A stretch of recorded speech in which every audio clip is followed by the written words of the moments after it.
அனைவருக்கும் வணக்கம். லாலாஜி மகராஜின் படைப்புகளின் முழு தொகுப்பு பாகம் 3.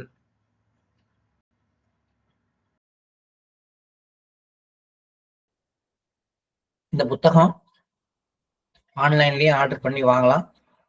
அன்காவில் புக் ஸ்டோர்லயும் அவைலபிளா இருக்கு. ரொம்ப சின்ன புத்தகம், 300 ரூபாய் இதனுடைய விலை.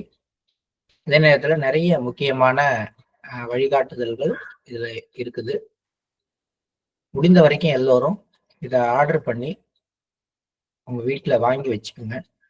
ஏன்னா பல நேரங்கள்ல நம்முடைய பல பிரச்சனைகளுக்கான தீர்வுகள் இந்த கடிதங்கள்ல இருந்து நமக்கு கிடைக்க வாய்ப்பு உண்டு. நம்ம கடிதத்துக்குள்ளார போவோம்.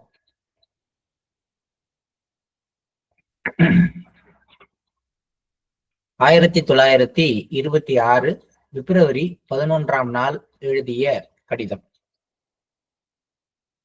அன்புள்ள சகோதரரே, ஆன்மீகத்தின் மற்றும் உலக வாழ்வின் ஒவ்வொரு அம்சத்திலும் முன்னேற இறைவன் உங்களை ஆசீர்வதிப்பாராக. லாலாஜி மகராஜ் எழுதுற ஒவ்வொரு கடிதத்தையும் நம்ம படிக்க ஆரம்பிக்கும் பொழுது இத நமக்காகவே எழுதியிருக்காரு, நமக்காக எழுதப்பட்ட கடிதம் அப்படின்னு நம்ம எடுத்துக்குவோம். நமக்காக எழுதப்பட்ட கடிதத்துல இருக்கிற இந்த ஆசீர்வாதமும் இந்த வாழ்த்தும் நமக்காக அவரால் வழங்கப்பட்டதாக எடுத்துக்குவோம். ஆன்மீகத்தின் மற்றும் உலக வாழ்வின் ஒவ்வொரு அம்சத்திலும் முன்னேற இறைவன் நம் அனைவரையும் ஆசீர்வதிப்பாராக அப்படின்னு இன்னைக்கு லாலாஜி மகராஜ் நமக்கான ஒரு ஆசீர்வாதத்தை வழங்கியிருக்காரு. 2 அம்சத்திலும் முன்னேறதுக்கான அந்த ஆசீர்வாதத்தை முழுமையாக நம்ம இதயபூர்வமாக பணிந்து ஏற்றுக்கொள்வோம். நான் நலமாக இருக்கிறேன். ஜக்மோகனுடைய மனைவியின் உடல் நலம் இப்பொழுது மிக மோசமாகி கொண்டிருக்கிறது. பரூகாபாத்தில் அவர்கள் சிகிச்சை பெற்று வருகிறார்கள். கடவுள் தமது அருளை பொழியட்டும். தன்னுடைய குடும்பத்துல தன்னுடைய மருமகளுடைய உடல்நல குறைவு. ஆனா அத லாலாஜி மகராஜ் சொல்ற விதம், இது மாதிரி சிகிச்சை பெற்று வருகிறார்கள், அவர்கள் விரைவில் நலம் பெறுவார்கள் என்று நம்புகிறேன், சரியாயிடும் அவங்களுக்கு, ஏன் அவர்கள் இந்த மாதிரி ரொம்ப கஷ்டப்படுறாங்க அப்படிலாம் எழுதல. அவர் ஒரே வார்த்தை தான் சொல்றார், கடவுள் தமது அருளை பொழியட்டும். அந்த அருள்ங்கிற விஷயத்துக்குள்ளார எல்லோருமே அடங்கி போகுது. அது என்ன நன்மையோ, அவங்க உடல் நலம் தேர வேண்டுமா அல்லது உலக வாழ்வை தொடர்ந்து அடுத்த உலகத்துக்கு போக வேண்டுமா, அதெல்லாம் பத்தி அவர் பேசல. அதையெல்லாம் முடிவு செய்வது கடவுளுடைய அருள். இதுதான் நம்முடைய ஒரு மனோபாவமாகவும் இருக்கும். நமது உறவினர்களுடைய உடல்நல குறைவின் பொழுது இந்த மாதிரியான மனநிலை, லாலாஜி என்ன மனநிலையில இருக்கிறாரோ அந்த மனநிலை நமக்கும் வேண்டும். அததான் இது நம்ம கத்துக்கொள்ள வேண்டிய விஷயம். பாபு திலாராம் சாஹேப் அவர்களிடமிருந்து எனக்கு நிறைய கடிதங்கள் வந்துள்ளன. என் மீது அவர் கொண்டிருக்கும் அக்கறைக்கும் அன்பு உணர்விற்கும் நான் எந்த அளவிற்கு நன்றி செலுத்த முடியும்? இத்தகைய இயல்புடையவர்களை காண்பது மிக அரிது. இறைவனின் கருணையும் இரக்கமுமே இதற்கு காரணமாகும். அடுத்த ஒரு முக்கியமான விஷயம், இந்த இடத்த நான் எப்படி எடுத்துக்கிறேன் அப்படின்னா, அந்த திலாராம் சாஹேப் அப்படிங்கிறவர் அந்த சிகிச்சை முறை கொடுக்குற இடத்துல இருக்கிறவங்களுக்கு உதவி செய்யறவங்களா இருந்திருக்கலாம், உதவி செய்து கொண்டிருக்கலாம். லாலாஜி சாஹேப்புக்கு இந்த மாதிரியான கிரிட்டிக்கலான பொசிஷன்ல நிறைய அந்த அவங்களுடைய நிலைமையெல்லாம் எடுத்து சொல்லி கடிதம் போட்டு பக்கத்துல இருந்து பார்த்துட்டு இருந்திருக்கலாம். அல்லது வேறு ஏதாவது ஒரு முக்கியமான பணியில அவர் உதவி செய்திருக்கலாம். அப்ப அதற்கு அவர் என் மீது கொண்டிருக்கிற அக்கறைக்கு, அன்பு உணர்விற்கு நான் எந்த அளவிற்கு நன்றி செலுத்த முடியும்? இத்தகைய இயல்புடையவர்களை காண்பது மிக அரிது. இதுவரைக்கும் நம்முடைய மனநிலையும் லாலாஜி மகராஜுடைய மனநிலையும் ஒரே மாதிரி தான். ஏன்னா நாமும் நம்முடைய வாழ்க்கையில ரொம்பவும் ஒரு இக்கட்டான சூழ்நிலைகள்ல அபியாசிகளுடைய ஒரு சூழ்ந்திருக்கும் தன்மை, அவர்களுடைய உதவி, அவர்கள் நம்ம வந்து கவனிச்சுக்கிற விதம், அவங்க நம்ம மேல காட்டுற அதீத அக்கறையில நெஞ்சம் நெகிழ்ந்திருப்போம். அவங்க மேல நமக்கு அதீத நன்றி உணர்வு உருவாகி இருக்கும். இது வந்து அங்க எப்படி அவர் சொல்றாரோ அதேதான் இங்க. ஆனா அதுக்கு அடுத்த வரி நம்ம கிட்ட, அடுத்த அந்த மனோபாவம் தான் நம்ம கிட்ட குறைவு. இப்படி நம்மளை சுற்றி இருக்கிறவங்க நம்ம மேல அன்பு காட்டுவதற்கு காரணம் இறைவனின் கருணையும் இரக்கமுமே. இந்த பாவனை நம்ம கிட்ட வர்றதே கிடையாது. நாம நன்றி செலுத்துவதற்கு பதிலாக நம்மிடம் அன்பு காட்டுபவர்களிடம், நம்மளை அரவணைத்துக் கொள்பவர்களிடம் நம்ம வந்து விசுவாசம் காட்ட ஆரம்பிச்சோம். அந்த விசுவாசம் யார் மேல இருக்கணும் அப்படின்னா மாஸ்டர் மேல இருக்கணும். ஒரு அபியாசி, இப்ப உதாரணத்துக்கு என்னுடைய மனைவியுடைய ஒரு ஒரு கிரிட்டிக்கலான பொசிஷன்ல ஹாஸ்பிட்டல்ல வச்சிருந்தப்பெல்லாம் ஒவ்வொரு நாளும் ஒவ்வொரு அபியாசி வந்து அங்க வந்து நைட்டு முழுவதும் தங்கியிருந்தாங்க, காலையில தங்கியிருந்தாங்க, பாத்துக்கிட்டாங்க.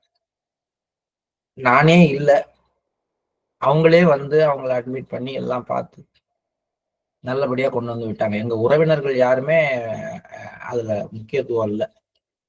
அது மாதிரி என்னுடைய மகனை வந்து இப்ப கண்கால படிச்சுட்டு இருக்காங்கன்னு வச்சுக்கோங்க. நாங்க போய் பாக்குறோமோ இல்லையோ, இங்க இருந்து போற ஒவ்வொரு அபியாசியும் தங்களுடைய ஒரு மகனை பாக்குற மாதிரி, தன்னுடைய ஒரு சகோதரனை பாக்குற மாதிரி, தங்க வீட்டு ஒரு பேரனை போய் பார்த்துட்டு வர்ற மாதிரி போய் பார்த்து அவங்களுக்கு எல்லாம் செஞ்சுட்டு வராங்க. இவர்கள் மேலெல்லாம் எனக்கு நன்றி உணர்வு வரலாம். ஒரு எடுத்துக்காட்டுக்கு சொல்றேன், என்னுடைய வாழ்க்கையிலன்னு சொல்றேன். அது போலவே நமக்கு வந்து உடல்நிலை சரியில்லாத போது திடீர்னு ஒரு அபியாசி வந்து பக்கத்துல இருந்து எல்லாம் பார்த்துட்டு போவாரு. நமக்கு வந்து ரொம்ப கஷ்டமா இருக்கு, சாப்பிடுறதுக்கு சாப்பாடு வேணும்னு நினைக்கும் பொழுது யாரோ ஒரு அபியாசி வந்து அவரே போய் நின்று சாப்பாடு வாங்கிட்டு வந்து கொடுத்து சாப்பிட சொல்லிட்டு போவாரு. ஏதோ ஒரு வேலையில, கடினமான வேலையில இருக்கு. இப்படி எப்படி அவங்களுக்கு இதெல்லாம் மனசுல தோணுது, ஏன் அப்படி செய்யறாங்க அப்படின்னு நம்ம பாக்குறது கிடையாது. உடனே அவர் மேல நமக்கு நன்றி உணர்வு, ஆகா என்ன அருமையான அபியாசி, என்ன ஒரு இதயம், அவருக்கு கஷ்ட காலத்துல நம்ம கிட்ட நின்னாரு, அவரை நம்ம மறக்க கூடாது, அப்படித்தான் நம்முடைய எண்ணம் போகும். ஆனால் அதுக்கு அடுத்த கட்டத்துக்கு நம்ம போக முயற்சி செய்ய வேண்டும். எந்த ஒரு அபியாசியிடமிருந்து, எந்த ஒரு பிரிசப்டரிடமிருந்து நமக்கு வந்து ஒரு அரவணைப்பு கிடைக்கும் பொழுது, முக்கியமான நேரங்கள்ல அவங்க வந்து பக்கத்துல நிக்கிறாங்க அப்படின்னா, அது அவங்களுடைய இதயத்துல அந்த தூண்டுதலை ஏற்படுத்திய இறைவனின் கருணையும் இரக்கமுமே, மாஸ்டருடைய அந்த கருணையும் இரக்கமும் தான் அந்த அபியாசிகளை நம்மளை சுத்து பக்கத்துல இருந்து நமக்கு வந்து அந்த தூண்டுதலை கொடுத்து நமக்கு அந்த உதவிய செய்ய வச்சது. அந்த உணர்வு தான் ரொம்ப முக்கியமான உணர்வு. இந்த இடத்துல நம்ம இந்த இடத்துக்கு நம்ம போறது இல்லை, நம்ம இல்ல, கர்ணங்காலத்திலேயே இதுதான். கர்ணனுடைய பிரச்சனையும் இதுதான். கர்ணன் வந்து துரியோதனனிடம் நன்றி உடையவனாக இருந்ததுல யாருமே வந்து மாற்று கருத்து உடையவங்களாக இருக்க முடியாது. ஆனா அவன் வந்து பரமாத்மாட்ட விசுவாசமா இல்லை. அவன் அதை எடுத்துக்கிட்ட விதம் அப்படி. தனக்கு எல்லாம் செய்தது துரியோதனன் அப்படிங்கிறத கர்ணன் நம்பினான். கடவுளின் அருள் இல்லாமல் துரியோதனன் மனதுல இந்த மாதிரி ஒரு உணர்வு வர முடியாது. அதனால துரியோதனனுக்கு எனக்கு உதவி செய்யணுங்கிற அந்த உணர்வை கொடுத்தது பரமாத்மா தான் அப்படிங்கிற அந்த உணர்வு வந்திருந்தால் விசுவாசம் வந்து லார்ட் கிருஷ்ணா பக்கம் வந்துடும். அப்படி வந்திருந்தால் அவனுடைய அந்த ஒரு பிரச்சனை, கடைசி நேரத்துல அவன் எதிர்கொண்ட பிரச்சனை வேறு விதமாக தீர்க்கப்பட்டிருக்கும். நம்ம எல்லாருக்குமே இதுதான், மிஷன்லையும் கூட இதுதான். சில நேரங்கள்ல நம்ம மிஷனுடைய நன்மையை சில அபியாசிகளுடைய அன்பை இழந்து விடக்கூடாதுங்கிறதுக்காக புறக்கணிக்கும். சில பேரோட நம்ம ரொம்ப விருப்பமா ரொம்ப நல்லா பழகியிருப்போம். அவங்க வந்து மிஷனுக்கு எதிராக செயல்படும் பொழுது, ஒரு ஏதோ ஒரு விதத்துல அவங்க வேணும்னு எதிராக செயல்படுறாங்கன்னு வச்சுக்க வேண்டாம், அவங்களுடைய செயல்பாடுகள் மாஸ்டருக்கு எதிராக திரும்புது அப்படிங்கும் பொழுது நாம தைரியமாக அதை எப்ப சுட்டி காட்டுவோம்னா, விசுவாசம் மாஸ்டர்கிட்ட இருந்து நன்றி உணர்வு அவர்கள் மேல இருந்ததுன்னா, நீங்க செய்த எல்லா விஷயங்களுக்கும் நான் நன்றி உடையவனா இருக்கிறேன், ஆனாலும் நீங்கள் செய்வது என்னுடைய குருநாதரனுடைய இந்த செயல்பாட்டுக்கு எதிராக இருக்கு அப்படின்னு சொல்றதுக்கு அந்த விசுவாசம் உங்கள்கிட்ட இருந்திருக்கும். ஆனா நம்ம வந்து இப்ப இதை விட அவங்களோட பழக்கம் தான் நமக்கு முக்கியம். ஏன்னா அவங்க நம்மளை கவனிச்சுக்கிட்டாங்க, அவங்க நமக்கு வந்து நிறைய செய்யறாங்க. அவர் வந்து என்னுடைய கஷ்ட காலத்துல எனக்கு பணம் கொடுத்து உதவுவாரு, அவரை எப்படி நான் பகிச்சுக்க முடியும் அப்படிங்கிற மாதிரியான ஒரு குணாதிசயத்துல போறோம் அப்படின்னா நம்ம விசுவாசத்தை அவங்க மேல வைக்கிறோம். ஸோ இங்க நன்றி உணர்வு, விசுவாசம், இந்த 2 விஷயமும் நம்ம எப்பயும் கவனத்துல வைத்துக் கொள்ள வேண்டியது. இந்த விசுவாசத்தை தான் லாலாஜி இப்படி கொண்டு வர்றார். அதாவது முதல் வார்த்தையில அவர் அழகா சொல்லிட்டாரு, எனக்கு திலாராம் வந்து பயங்கரமா நிறைய உதவி செய்திருக்கிறார், அந்த மாதிரி உதவி செய்யும் இயல்புடையவர்களை காண்பது அரிது. இது வந்து நன்றி உணர்வில் நிறுத்தி சொல்கின்ற வார்த்தை. அடுத்ததுதான் டிவைன் விஸ்டம். இந்த மாதிரி வந்து அவர் மனதுல அந்த நன்றி உணர்வை தூண்டியது இறைவனின் கருணையும் இரக்கமுமே. அதுதான் வந்து டிவைன் விஸ்டம். இதைத்தான் நாமளும் வளர்த்து கொள்ள வேண்டும். அனைத்து மனிதர்களும் இரக்க குணம் உடையவர்களாக இருக்கவே பிறந்திருக்கிறார்கள். அவர்கள் இயல்பாகவே தெரிந்தோ தெரியாமலோ ஒருவருக்கொருவர் உதவி புரிகிறார்கள். ஆனால் சில விசேஷமான வேலைகளை அதற்கென தேர்வு செய்யப்பட்ட சில விசேஷமான மனிதர்களை கொண்டு இறைவன் செய்து முடிக்கிறார். அந்த வேலையை அவர்களால் மட்டுமே செய்ய முடியும். இதுவும் ஒரு முக்கியமான ஹிண்ட். ஸோ மனித குலத்துல எப்படி பாத்தீங்கன்னாலும் சரி, எவ்வளவு மோசமான மனிதராக இருந்தாலும் அவருக்கு ஒரு சாஃப்ட் கார்னர் இருக்கும். அவர் சில பேர்கிட்ட இரக்க உணர்வோட இருப்பார். அவங்க வந்து எல்லார்ட்டையும் வந்து ரொம்ப ஒரு புலியவே எடுத்துக்கலாம், மனிதன் விலங்கையே எடுத்துக்கங்க, அது மானுகிட்ட இரக்கம் இல்லாம நடந்துக்கலாம், தன்னுடைய குட்டிக்கிட்ட அந்த இரக்க உணர்வு வருது. அப்ப இரக்க உணர்வு அதுக்கு இருக்கு, அது எங்க காட்டணுங்கிற விதத்துலதான் ஒண்ணு மாறுபடுது. அது மாதிரி மனிதர்கள் எல்லோரிடமும் இயல்பாகவே இரக்க உணர்வு இருக்கு, அன்பு உணர்வு இருக்கு. அது வந்து அவங்க தெரிஞ்சோ அல்லது தெரியாமலேயோ அந்த இரக்க உணர்வு அவங்கள்ட்ட சுரந்து அவர்கள் ஒருவருக்கு ஒருவர் உதவி செய்து கொள்கிறார்கள். ஆனால் இதை தாண்டி ஒரு குறிப்பிட்ட நேரத்துல ஒரு குறிப்பிட்ட மனிதர் வந்து இந்த இடத்துல நின்று வேலை செய்யணும் அப்படின்றது வந்து முக்கியமாக இறைவனால் தேர்ந்தெடுக்கப்பட்டு அவர்களை கொண்டு செய்து முடிக்கப்படுகிறது. அது நிறைய இடத்துல நீங்க பார்க்கலாம். ஒரு பர்டிகுலரான விஷயத்துக்கு ஒருத்தர் திடீர்னு வருவாரு, அந்த விஷயம் முடிகிற வரைக்கும் அங்க இருப்பாரு, அதுக்கப்புறம் போயிடுவாரு. அவருக்கும் ஏன்னு தெரியாது, நமக்கும் ஏன்னு தெரியாது. என்னுடைய ஒரு பர்சனலா எனக்கு நடந்த ஒரு எக்ஸ்பீரியன்ஸ் ஒன்று சொல்லலாம், ஒன்றும் தவறு கிடையாது. ஒரு ஊருக்கு நாங்க போறோம், கார்ல போகும்பொழுது ஒரு இரவு நேரம் ஒரு 9:30 மணி இருக்கும்.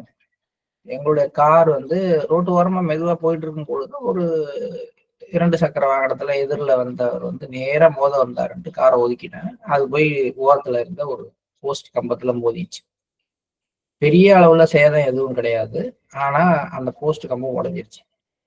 அங்கிருந்து எந்தெந்த வீட்டுக்கு கரண்ட் போதோ அதெல்லாம் நின்று போயிடுச்சு. இதுதான் சீன். இது வந்து ஒரு பெரிய ஊர், மதுரை மாதிரி ஒரு பெரிய ஊர் நடந்த விஷயம் வச்சுக்கோங்களேன். அங்க வந்து அந்த நேரத்துல அந்த வீட்டுல இருந்த வெளில வந்தவர் மிகுந்த கோபத்தோடு எங்களை திட்டதான் ஆரம்பிச்சார். ஏன்னா அதுக்கு முன்னாடி ஒரு வாரத்துக்கு முன்னாடி ஒரு லாரி மோதி இது மாதிரியே டேமேஜ் ஆகி அப்புறம் அவங்க கரண்ட்டுக்கு நிறைய செலவு பண்ணி தான் அதை முடிச்சிருக்காங்க. முடிச்ச ஒரு வாரத்திலேயே திரும்பி நான் போய் அதை உடைச்சிட்டேன். அந்த இடம் அது மாதிரியான அமைப்புள்ள இடம் போட்டு ஒரு ட்ரைனிங். ஸோ எல்லாரும் அவர் வந்து என்னுடைய கார் உடைஞ்சதையோ, என் பையனுக்கு லைட்டா ஒரு சின்னதா கொஞ்சோண்டு ஒரு இடத்துல ரத்தம் வந்துட்டு இதெல்லாம் பார்த்துட்டு அவர் வந்து நாங்க படுற எங்களுடைய அந்த ஒரு பதட்டமான சூழ்நிலையை பற்றி அவர் கவனத்தில் வச்சுக்கல. கண்ணா அப்படின்னான்னு எங்களை திட்டுறாரு, நீங்க உடனடியாக சரி பண்ணி கொடுத்துட்டு தான் போகணும் அப்படின்ற மாதிரி. கூட்டமும் கூடிடுச்சு. யாரும் வந்து அவரு தான் சத்தம் போட்டிருக்காரு, கூட்டமா இருக்கு, ஒன்றும் நடக்கல. நாங்க வந்து அதை காரை வந்து வெளியில எடுக்கிறது எப்படி, திரும்பி வந்து நகர்றது எப்படி, யாராவது உதவி செய்ய மாட்டீங்களான்னு கேட்டுட்டு இருக்கோம். அப்போ ஒருத்தர் வர்றாரு. அவரை வந்து நேரடியா குறுக்க வர்றாரு, நீ என்னப்பா சத்தம் போட்டுட்டு இருக்க, அவங்களே வந்து குடும்பத்தோட வந்திருக்கிறாங்க, இந்த சூழ்நிலையில இந்த இடத்துல வந்து இது மாதிரி இருக்கிறப்ப நம்ம ஊருக்கு வந்திருக்க ஒருத்தவங்களுக்கு முதல்ல என்ன செய்யணும்னு பார்க்காம நீ எப்படி சத்தம் போடுற அப்படின்னு அவரை சத்தம் போடுறாரு. சத்தம் போடுறதோட மட்டும் இல்லாம உனக்கு என்ன பிரச்சனை, எது செய்யறதுனாலும் செய்வாங்க, முதல்ல வந்து அவங்க இப்ப எப்படி இருக்கிறாங்க அவங்களுக்கு உதவி செய்யற வழியை பார்ப்போம் அப்படின்னு பேசி அந்த கூட்டத்துல அவர் ஒரு டாமினண்டான ரோலை பண்றாரு. எனக்கு ஒன்றும் பெருசா ஒரு இதுவா தெரியல. ஆனா அந்த கூட்டத்துல இருக்கிற ஒருத்தர் என்ன தனியா கூட்டு போய் இவர் எப்படி உங்களுக்கு தெரியும், இல்லைங்க எனக்கு யாரும் தெரியாதுங்க, இவர் யாருங்க, இவர் இந்த பகுதியில இருக்கிற ஒரு பெரிய ரவுடி. அதாவது ரவுடின்னா ரவுடி கிடையாது, மிகவும் அந்த பஞ்சாயத்து பண்ற மாதிரியான ஒருவர். அவர் வந்து ஏன் உங்களுக்காக பேசுறாரு எங்களுக்கு ஆச்சரியமா இருக்கு. எனக்கு ஒன்றும் தெரியல. இவங்க இப்படி சொன்ன உடனே ஒரு சின்ன ஒரு மனதுக்குள்ளார ஒரு சந்தேகம் மட்டும், ஒருவேளை இதெல்லாம் செஞ்சுட்டு பெரிய அமௌண்டா நம்மள்ட்ட கேட்பாரோ அப்படின்னு. இருந்தாலும் அது ஒரு நிமிஷம் பழிச்சுன்னு தோண்டி எல்லா மனுஷருக்கும் தோண்டி மறையிறது தானே, அதுக்கப்புறம் அது மறைஞ்சிருச்சு. பட் அந்த மனிதர் கடைசி வரைக்கும் எங்க பக்கத்துல நின்று எங்களுக்காக பேசி எல்லாரையும் அனுப்பி வச்சுட்டு, நாங்க எங்களுக்கு வேற கார் நாங்க ரெடி பண்ணோம்னா அதுல எங்களை அனுப்பி வச்சுட்டு எங்க கார் சாவியை வாங்கி வச்சிருந்து அடுத்த நாள் காலையில அந்த காரை அவங்க டிரைவரை விட்டு கொண்டு போய் ஷெட்ல விட வச்சு அதை சரி பண்றதுக்கு கொடுத்து சரி பண்ணி எடுத்து வர வரைக்கும் எங்களுக்கு ஃபோன் பண்ணி கேட்டு எல்லாம் முடிச்சார். அவர் என்கிட்ட பேசுனது ஒன்னே ஒண்ணுதான், நாங்க எப்படியே பல இடங்களுக்கு வெளில போறோம் சார், எங்களுக்கு இது மாதிரி ஒரு சூழ்நிலை ஏற்பட்டா யார் சார் உதவி செய்வா, அதனாலதான் சார் நான் வந்து உங்களை பார்த்த உடனே எனக்கு வந்து மனசு மாறி போச்சு, செய்யணும்னு தோணுச்சு, செஞ்சேன், இவ்வளவுதான் அவர் சொன்னது. அவர் ஒரு பெருசாவே எடுத்துக்கலாத. என்னிடம் எதையுமே அவர் எதிர்பார்க்கவில்லை.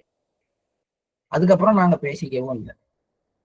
இப்ப இந்த சூழ்நிலையில அந்த மனிதர் எங்கே இருந்து வந்தார், அவருக்கு ஏன் அந்த மனதில் அந்த எண்ணம் தோன்றியது, அவர் ஏன் செய்தார் கேள்வி. இன்னைக்கும் அந்த மனிதர் மீது என் மனதில் நன்றி உணர்வு இருக்கிறது. ஆனால் அந்த விஷயத்தை செய்யறதுக்கு அவரை தூண்டியது மாஸ்டருடைய அருள். அங்கதான் வந்து நம்முடைய விசுவாசம் சரியாக வரணும். அதே மாதிரி அதுக்கப்புறம் வந்து அவருக்கு எனக்கு பழக்கம் இல்லை இதுக்காக அவருக்கு முன்னாடியே அவருக்கு பழக்கம் கிடையாது. அப்ப அந்த இடத்துல அந்த வேலைக்காக சில விசேஷமான வேலைகளை அதற்கென தேர்வு செய்யப்பட்ட சில விசேஷமான மனிதர்களை கொண்டு செய்து முடிக்கிறார். நம்ம நினைப்போம் இந்த வேலையில ஒரு புத்திசாலியான ஆள் தான் வந்து செஞ்சு முடிக்க முடியும். கொஞ்சம் கூட அதை பத்தி எதுவுமே தெரியாத ஒரு ஆள் அங்க வந்து நின்று அந்த வேலையை செஞ்சு முடிச்சு போயிடுவார். இதை செய்யறதுக்கு நல்ல ஒரு பயங்கரமான பவர்ஃபுல்லான ஒரு ஆளு, சமுதாயத்துல செல்வாக்குள்ள ஒரு ஆளோட சப்போர்ட் இல்லாம இதை செய்ய முடியாதுன்னு நினைச்சுக்கிட்டு இருப்போம் நம்ம. ஆனால் ஒரு சாதாரண மனிதன், நம்ம எல்லாம் பாக்குறதுக்கு அவருக்கு எதுவுமே தெரியாது, அவருக்கு யாருமே அவருக்கு பெரிய சப்போர்ட் எல்லாம் கிடையாது, இந்த ஊருக்காரரே கிடையாதுங்க, அவருக்கு எப்படிங்க இதெல்லாம் செய்ய முடியும் அப்படின்னு நினைக்கிற ஒருத்தரை வைத்துக் கொண்டு அதை முடிச்சுட்டு போயிடுவார். அததான் வந்து நம்ம கவனிக்கணும். இதெல்லாம் கவனிக்கும் பொழுதுதான் நமக்கு வந்து தெய்வீகத்தின் இழைகள் எப்படி இயங்குது, மாஸ்டர் எப்படி இயங்குறார், நம்ம இப்படி எல்லாம் பாக்குறது கிடையாது. இதெல்லாம் நம்ம சுத்தி நடக்கிற ரொம்ப சூட்சுமமான அற்புதங்களா இருக்கும். அங்கதான் தெய்வீகம் தன்னை வெளிப்படுத்தி கொண்டிருக்கும். நம்ம எப்படி பாக்குறோம் அப்படின்னா, பின்னாடி ஒளிவட்டம் இருக்குதா, அவரை சுத்தி பெரிய கூட்டம் இருக்குதா, அவர் சொல்றது அப்படியே காந்தம் மாதிரி நம்மளை ஈர்க்குதா, அப்படிலாம் பாக்குறோம். அதெல்லாமே இருக்காது. இந்த சாதாரணமான மனிதர்களை கொண்டு அபாரமான வேலைகள் செய்து முடிக்கப்படும் பொழுதுதான் இந்த லாலாஜியினுடைய வார்த்தைகள் நம்ம மனதில் பிரதிபலிக்கும். சில விசேஷமான வேலைகளை அதற்கென தேர்வு செய்யப்பட்ட சில விசேஷமான மனிதர்களை கொண்டு இறைவன் செய்து முடிக்கிறார். அந்த வேலையை அவர்களால் மட்டுமே செய்ய முடியும். அதை தாண்டி எவ்வளவுதான் பவர்ஃபுல்லான பணக்காரரான பயங்கரமான ஆள்லாம் வந்து நின்னாலும் அந்த வேலை முடியாது. இதுல ரெண்டு விஷயம் புரிஞ்சுக்கணும். ஒண்ணு, யாரோ ஒருத்தங்க ஒரு வேலையில மாஸ்டரால கொண்டு வந்து வைக்கப்படுகிறார்னா அந்த விசேஷமான வேலையை அவரால் தான் செய்ய முடியும் என்பதால அந்த இடத்துல கொண்டாந்து மாஸ்டர் வைக்கிறாருங்கிறத புரிஞ்சுக்கிட்டோம்னா, தகுதி திறமைங்கிற வார்த்தையை தாண்டி ஒரு சென்டர் இன்சார்ஜையோ ஒரு சோனல் இன்சார்ஜையோ ஒரு பிரிசெப்டரையோ நாம மிக சரியான கண்ணோட்டத்துல பார்க்க ஆரம்பிக்கிறோம். இன்னொரு பக்கம், நாம ஒரு இடத்துல நிறுத்தி வைக்கப்பட்டு ஒரு பெரிய வேலை நம்மால முடிக்கப்படுதுன்னா அந்த இடத்துல நாம தெரிந்து கொள்ள வேண்டியது, அதற்காக என்னை தேர்ந்தெடுத்து என் மூலமா இந்த வேலையை செய்து வைத்ததற்காக மாஸ்டருக்கு விசுவாசம் உள்ளவங்களா இருக்கும். பாத்தீங்களா, இவ்வளவு பேர் முயற்சி பண்ணாங்க முடியாது, நான் முடிச்சிட்டேன் அப்படின்ற கம்பீரமும் இருமாப்பும் நமக்கு தேவையில்லை. ஸோ 2 இடத்துல இருந்தோம். இந்த 2 வரிகள் நமக்கு சரியான தீர்வுகளை கொடுக்கும். முக்கியமா மிஷன் ஒர்க்ல மட்டும் கிடையாது. உங்க பொண்ணுக்கு மாப்பிள்ளை தேடிட்டு இருக்க இடத்துல மாஸ்டர் ஒரு ஆளை வச்சு வேலையை முடிப்பாரு.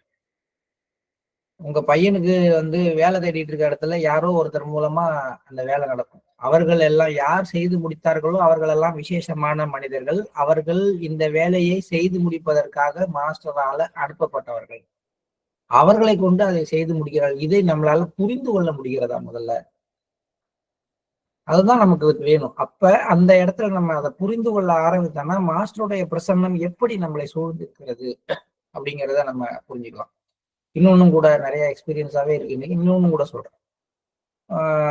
ஒரு பகுதியில் ஆசிரமம் வாங்குறதுக்காக ஒரு ரெஜிஸ்ட்ரேஷனுக்காக லேண்ட் ரெஜிஸ்ட்ரேஷனுக்காக இருக்கிறோம். அப்படி இருக்கும் பொழுது பாத்தீங்கன்னா அப்ப ஏபி துரை சார் தான் மாஸ்டருக்காக ஜாயின்ட் செக்ரட்டரியா இருந்தவர். அவர் தான் இதெல்லாம் பாத்துக்கிறவரு. ஒரு லேண்ட் வாங்குறோம் ஆசிரமத்துக்குன்னா அவர் பேர்ல தான், அவருக்கு தான் பவர் ஆஃப் அட்டர்னி கொடுத்துருப்பாங்க. அவர் தான் கையெழுத்து போகணும். ஸோ இந்த லேண்ட் ரெஜிஸ்ட்ரேஷனுக்கு நான் சொல்றதெல்லாம் ஒரு 20 வருஷத்துக்கு முன்னாடி போனா ரெஜிஸ்டர் ஆஃபீஸ்ல ஒரே கூட்டமா இருக்கும். எங்கேயாவது ஒரு இடத்துல உட்காந்துருக்கணும். நம்மளை கூப்பிடுற வரைக்கும் நம்ம அங்க உட்கார்ந்து அவங்க கூப்பிடும் பொழுது போய் அந்த கையெழுத்தை போட்டு வரணும். இவர் ஒரு டிஜிபி லெவல் ரேங்க்ல இருந்து ரிட்டையர் ஆனவர். அந்த ரெஜிஸ்ட்ரேஷன் ஆபீஸ் ரொம்ப சின்னது. அங்க பக்கத்துல பெரிய ஹோட்டலோ எதுவுமே இல்லை. இவரை கொண்டு போய் அங்க வெளியில தான் உட்கார வச்சுக்கணும். பெரிய இடமும் கிடையாது. ஸோ அதை பத்தி கார்ல ஏசி போட்டு உட்கார வச்சுக்குவோம், கூப்பிடுறப்ப உள்ள போலாம் இப்படிங்கிற ஐடியாவில தான் நம்ம போறோம்.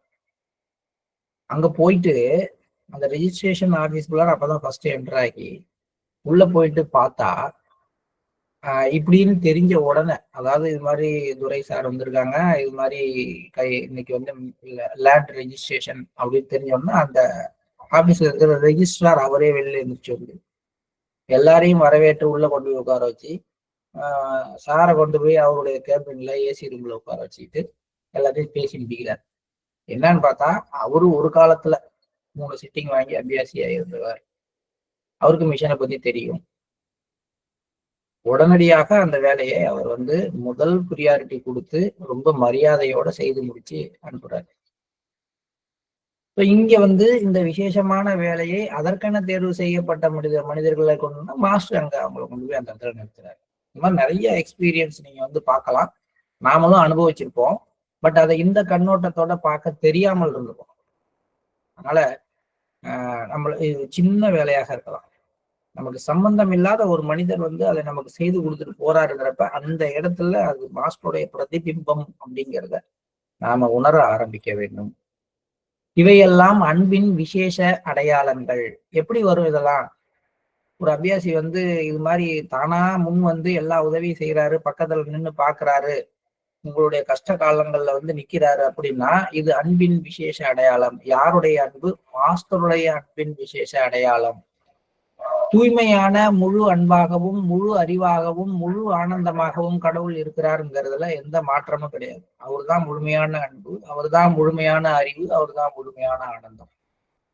ஆனால் அறிவிலும் ஆனந்தத்திலும் அன்பு வெளிப்படையாக வெளிப்படுத்தப்பட்டால், இந்த மாதிரி சில சூழ்நிலைகளின் போது, உங்களுடைய நெருக்கடியான காலகட்டங்களின் போது அன்பு தூய்மையாக வெளிப்படையாக வெளிப்படுத்தப்பட்டால் அது கடவுளின் ஆசிகளில் விசேஷமான ஆசி. இந்த மாதிரி சூழ்நிலாம் வரும் பொழுது நாம் விசேஷமான ஆசிகளால் ஆசீர்வதிக்கப்பட்டிருக்கிறோம் அப்படிங்கிறது. இப்பெல்லாம் இது மாதிரிலாம் நடந்ததுன்னா, இப்படிலாம் நம்மளுடைய துன்ப காலங்களை நினைச்சு பார்த்தோம்னா, இந்த நேரங்கள் தான் மாஸ்டரால நம்ம ஆசீர்வதிக்கப்பட்ட, நம்ம மீது மாஸ்டருக்கு இருந்த அன்பையும் அருளையும் புரிந்துகிற நேரங்கள். நம்ம அப்பெல்லாம் கஷ்டப்பட்டிருப்போம், என்ன மாஸ்டர் இந்த மாதிரி கஷ்டத்தை கொடுத்துட்டாருன்னு. அந்த கஷ்டத்தின் போது நம்ம கிட்ட மாஸ்டர் யார் யாரெல்லாம் வந்திருந்தார், எப்படியெல்லாம் செய்தாருன்னு பார்க்கும் பொழுதுதான் நமக்கு தெரியும். இன்னைக்கும் கூட பையனுக்கு உடம்பு சரியில்லை, உங்கள்கிட்ட சொன்ன சார் நீங்க ப்ரேயர் பண்ணீங்க சரியா போச்சுன்னு எனக்கு போன் பண்றவங்களா இருக்காங்க. ஆனா புரிந்து கொள்ள வேண்டிய விஷயம் என்னன்னு கேட்டா, ப்ரேயர் யார் வேணாலும் பண்ணுவான். நான் குணப்படுத்துறதும் அந்த ப்ரேயரை எடுத்துக்கிறதும் உள்ளுக்குள்ளார போய் அவரை ப்ரேயர் பண்ண வைக்கிறதுமே யாரு அப்படின்னா மாஸ்டர். அப்ப அந்த விசுவாசம் எங்க போகணும்னா அங்க போகும். அதனால யாராக இருந்தாலும் இந்த மனநிலைக்கு வரும்பொழுது நம்முடைய ஆன்மீக முன்னேற்றம் பல மடங்கு உயரும். அன்பு உணர்வுகளின் ஆன்மா. நாம் உணர்வுகளை கொண்டே வாழ்கின்றோம். உணர்வுகளின் மூலமாகவே நாம் ஆதி மூலத்துடன் ஒரு நாள் ஒன்றிணைகிறோம். ரொம்ப முக்கியமான விஷயம். நம்மகிட்ட இருக்கிற உணர்வுகளுக்கு எனர்ஜி கொடுக்கறது அன்பு தாங்க. அன்பு இல்லாத இடத்துல உணர்வு வர முடியாது. உணர்வுக்கு ஒரு உணர்ச்சி வசப்படலாம். உணர்ச்சிங்கிறது புகைன்னு பாபுஜி சொல்லியிருக்காரு. உணர்வுங்கிறது நெருப்புன்னு சொல்லியிருக்காரு. நெருப்பு இருந்தாதான் புகை வரும். ஆனால் புகையிறது எல்லா இடத்துலயும் நல்ல நெருப்பு இருக்கும்னு சொல்ல முடியாது. வெறும் சும்மா அது டம்மியா இருக்கும். அந்த நெருப்பினுடைய பவர் கம்மியா இருக்கும். அது மாதிரி அன்பு கம்மியா இருக்கிற இடத்துல உணர்ச்சி வசப்படுற தன்மை இருக்கும். அன்பு கனலாக தகிக்கிற இடத்துல அது வெளியிலேயே தெரியாது. அது உணர்வுகளுக்கு தீனி போடுற ஒரு விஷயமாக போயிடும். அதனாலதான் அன்பு உணர்வுகளின் ஆன்மா. அதுதான் உணர்வுகளின் மையம். உணர்வுகள் மூலமாகத்தான் நாம் தெய்வீகத்தோடு ஒன்றிணை முடியும். கோடு போட்டு வச்சுக்கணும். தெய்வீகத்துடன் இணைதல், கடவுளுடன் இரண்டர கலத்தல். யாரு கலக்க முடியும்? நான் கலக்கணும். நான் கலக்கிறத நான் என்ன பண்ண முடியும்? கண்ணால பார்க்க முடியாது. I have to feel it. தெய்வீக ஒளி இருக்குங்கிறது எண்ணம்.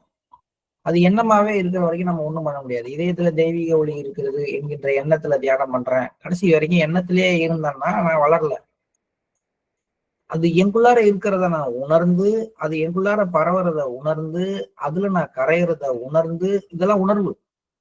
அதுவாகவே நான் மாறிவிட்டதாக உணர்ந்து பாருங்க.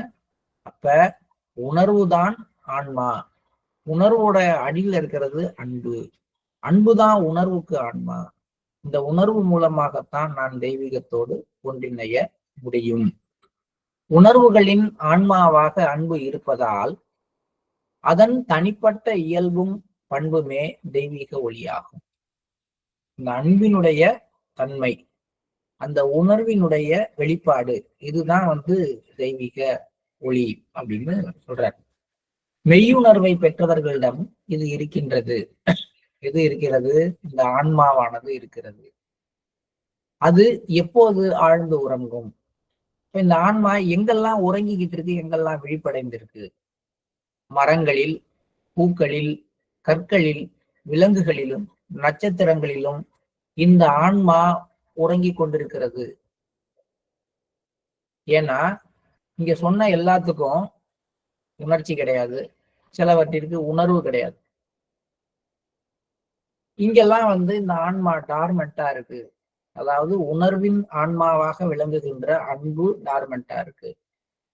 அப்ப யாருக்குள்ளார இந்த ஆன்மாவானது வெளிப்படைந்திருக்கிறதுனா மனித ஜீவன்கள் தவிர அனைத்திலும் இந்த ஆன்மா உறங்குகிறது.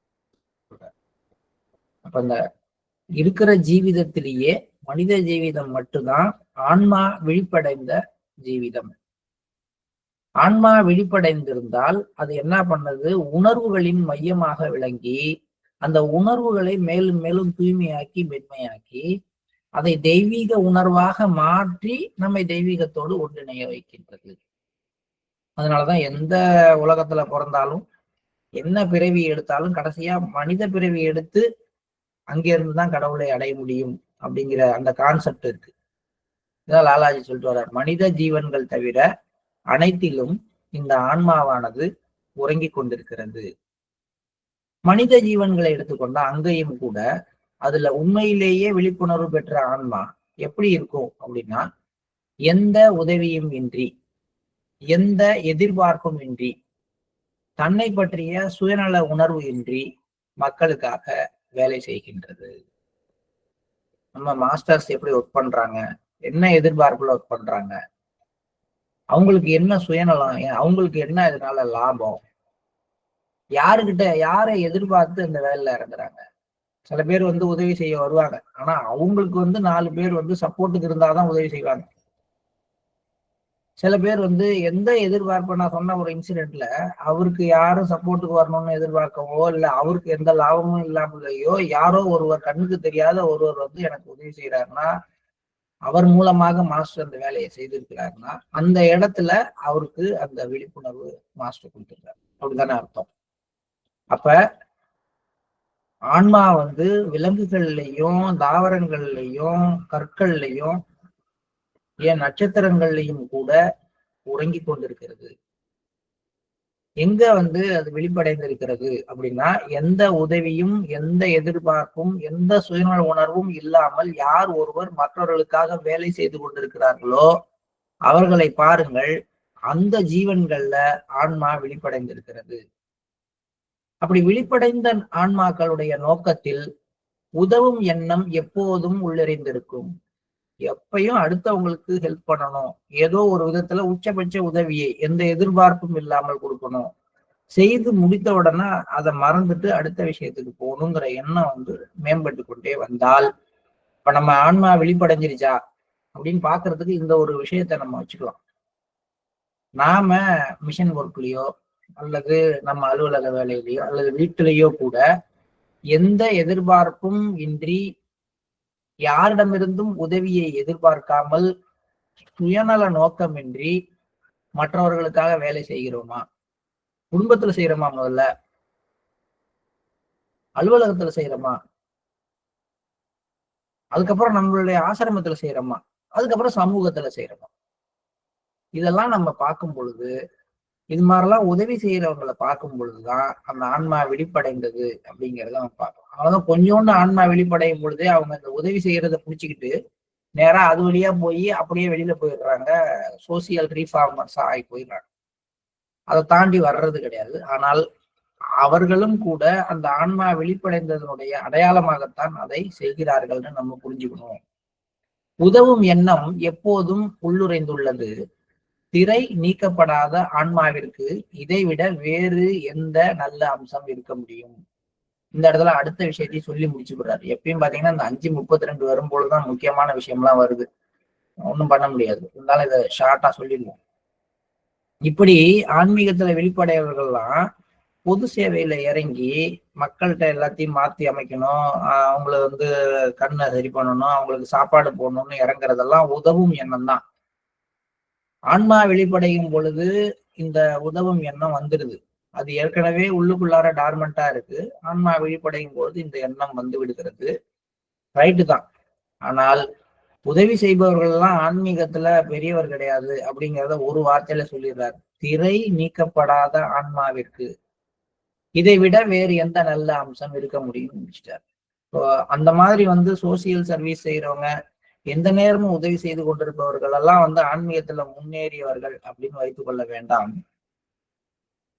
இன்னும் அந்த ஆன்மாவின் திரைகள் நீக்கப்படாத நிலையில இருக்கிறப்ப இது வந்து உச்சபட்ச நல்ல அம்சமாக அதுகிட்ட இருக்கு. திரை நீக்கப்பட்டால் இதை விட மற்ற குவாலிட்டி வெளிப்பட ஆரம்பிக்கும். கடவுளை நினைவு கொள்ளுங்கள்.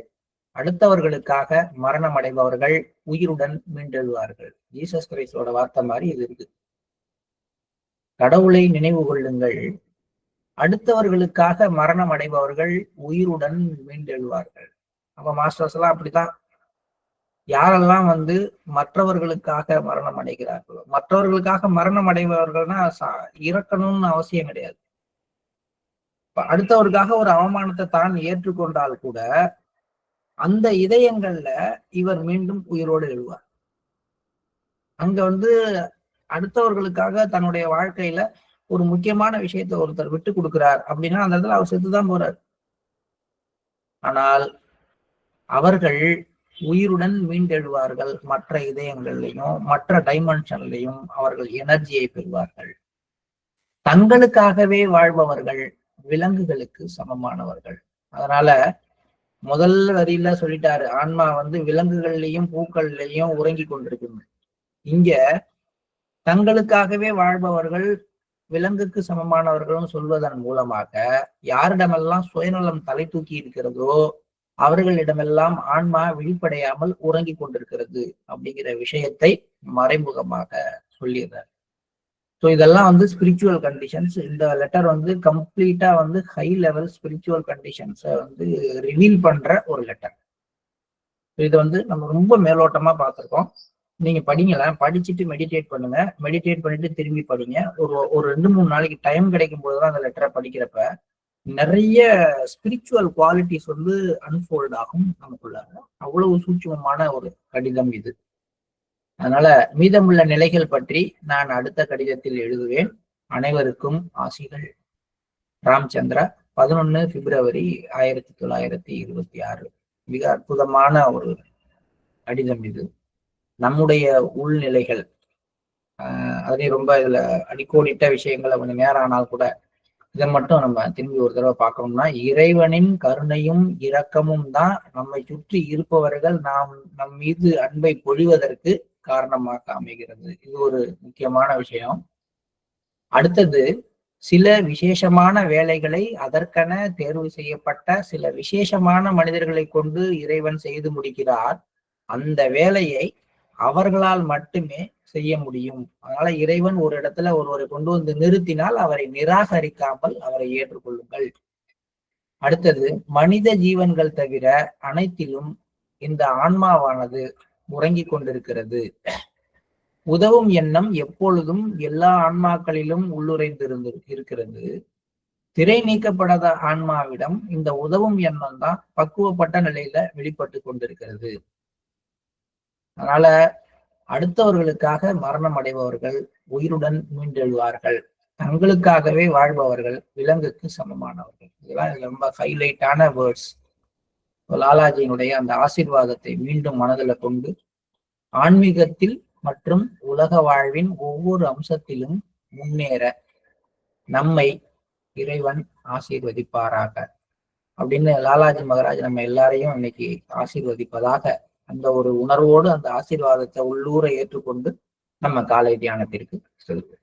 Please start meditation.